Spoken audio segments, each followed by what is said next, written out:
et il allait falloir qu'il prenne sur lui.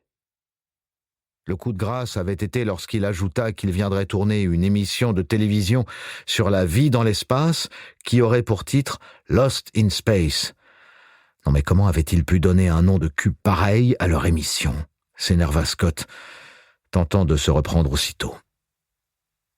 Il devait cesser ses ruminations, évacuer ses pensées négatives et profiter du spectacle pour les quelques minutes qui lui restaient avant la manœuvre de capture. Sous l'ISS, la lumière avait fini par atteindre l'océan Pacifique, qui s'étalait de son bleu magnifique. Seuls quelques nuages blancs défilaient lentement et venaient clairsemer le paysage grandiose d'une très belle journée sur cette partie de la planète, effaçant un peu la présence gênante du Dragon 3 qui dérivait au rythme de l'ISS dans un balai spatial à la synchronisation parfaite. L'imposante capsule paraissait presque immobile dans le vide coloré, donnant l'impression que c'était la Terre qui tournait en arrière-plan.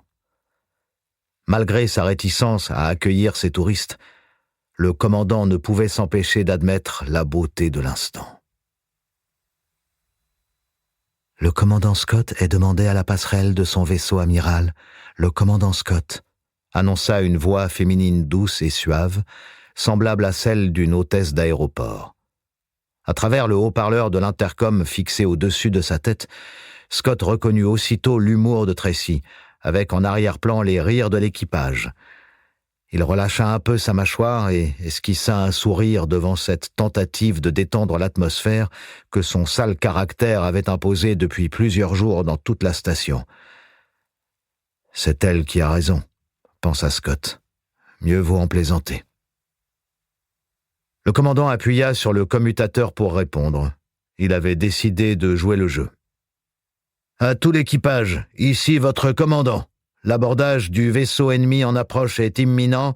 Tout le monde à son poste de combat. Je me téléporte sur la passerelle de contrôle dans 10 secondes, annonça Scott en forçant sa voix dans les graves. À travers les modules ouverts de la station, il entendit les rires lui parvenir et il se détendit un peu devant ce modeste succès. « Ça va peut-être bien se passer finalement, » se dit-il. « Tout est une manière de prendre les choses. Sergueï me le répète assez souvent. » Il jeta un dernier coup d'œil au Dragon 3 en approche. Plus qu'une 50aine de mètres. Il est temps. Après avoir saisi une poignée d'aluminium sur la paroi circulaire de la coupole, Scott s'était extrait de son espace exigu. Il déboucha en impesanteur au milieu du module Tranquility, pivota, reprit appui du pied avec la précision du geste parfaitement maîtrisé, puis s'élança en volant au milieu de la pièce. Il attrapa les unes après les autres les longues mains courantes bleues qui parsemaient les murs pour mieux se guider vers le module Destiny. Après une ultime rotation sur sa gauche, il aperçut ses 3 coéquipiers flotter face à une rangée d'ordinateurs portables fixés devant eux. Tous tournèrent la tête et l'accueillirent avec un large sourire.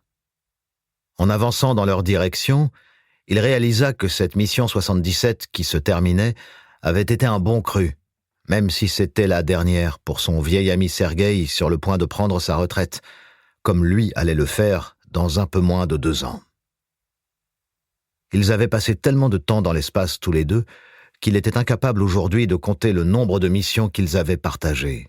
Sa jovialité permanente et son accent de Ruskov allaient lui manquer, c'était certain. Scott ressentit un léger accès de nostalgie à l'idée de cette époque qui prenait fin, emportant avec elle tout un pan de la conquête spatiale devenue ringarde à l'ère du tout numérique. Son regard s'échappa un court instant sur le fatras qui encombrait les parois usées du module Destiny et qui ressemblait à toutes les parois usées de tous les modules de l'ISS. Les vieux appareils photo fixés par des élastiques, les câbles qui sortaient de partout, les antiques PC IBM maintenus par des morceaux de velcro collés au plastique, tout ce qui l'entourait lui sembla soudainement vétuste. « Commandant en cours de matérialisation sur la passerelle », déclama Tracy en retenant un fou rire. Le sourire et les yeux pétillants de la jeune Tracy éloignèrent doucement Scott de son spleen. « Ok, j'avoue, c'était assez drôle, en Tamascote. Pour continuer à écouter ce livre audio gratuitement, cliquez sur le lien dans la description et vous pourrez l'écouter en entier sans frais grâce à l'essai de 30 jours d'Audible.